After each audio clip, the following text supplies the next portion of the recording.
আমি মোসাম্মদ আইরিন সুলতানা আখি, পিতা হারুন আর রশিদ, স্বামী নাজমুল হোসেন শামীম। আমি গত 2 বছর আগে আমাদের স্বামী স্ত্রীর মধ্যে মনোমালিন্য সৃষ্টি হয়। তো তখন আমি আমার বাবার বাসায় থাকি। তো ওই সময় এই বিষয়টা নিয়ে মীমাংসার জন্য আমার আব্বু আসাদুজ্জামান ডাবলুর কাছে প্রস্তাব রাখে। তো উনি এই বিষয়টা মীমাংসা না করে ওই বিষয়টা নিয়ে আরও বেশি জটিলতা সৃষ্টি করে এবং সমস্যার সৃষ্টি করে। ওই সময় আমাকে এই বিষয়টা নিয়ে মিথ্যা প্রচারণা করে একটা ভিডিও বানাতে বলে। তো ভিডিও করার পরামর্শ দেয়। এই বিষয় নিয়ে আমার স্বামী এবং আমার বাবার কাছ থেকে অনেক টাকা হাতিয়ে নেয়। পরবর্তীতে আমার স্বামী এবং আমার 2 পরিবারের লোকজন মিলে এই বিষয়টা সমাধান করার পর আমরা 2 জন আবার পুনরায় সংসার করে আসছি। এখন সেই মিথ্যে ভিডিও দিয়ে আবার আমার সংসারে অশান্তি বাঁধাচ্ছে, আবার মিথ্যা প্রচারণা করে আমার স্বামীর সম্মান নষ্ট করতে চাচ্ছে।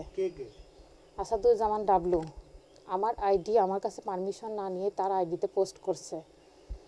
এটা তো গত 2 বছর আগে এই বিষয়টা মীমাংসা হয়ে গেছে। এটা তো বলতে পারি না, কিন্তু ওই সময় যাদেরকে দিয়ে নিউজ করছিলাম তারা তো বলছে তাকে দেয় নাই।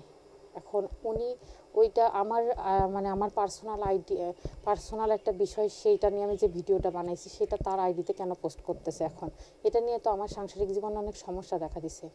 এবং গত 24 তারিখে রাত্রে আমার এবং আমার শ্বশুর শাশুড়ি আমাদের পরিবারের উপর রাত্রে হামলা চালায় আমাদের বাড়ি থেকে অনেক টাকা পয়সা লুট করে নিয়ে যায় এবং আমাদেরকে অনেক মারধর করে আসাদুজ্জামান ডাবলু এবং তার সন্ত্রাসী বাহিনী।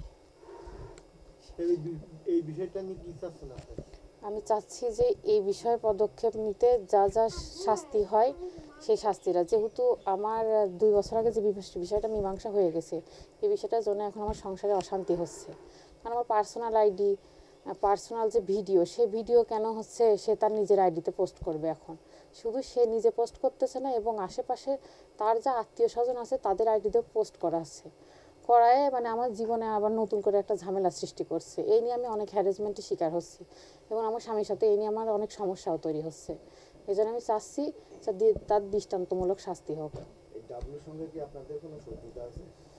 আমাদের তেমন কোনো শত্রুতা নেই, এমনিতে রাজনৈতিক সমস্যা আছে।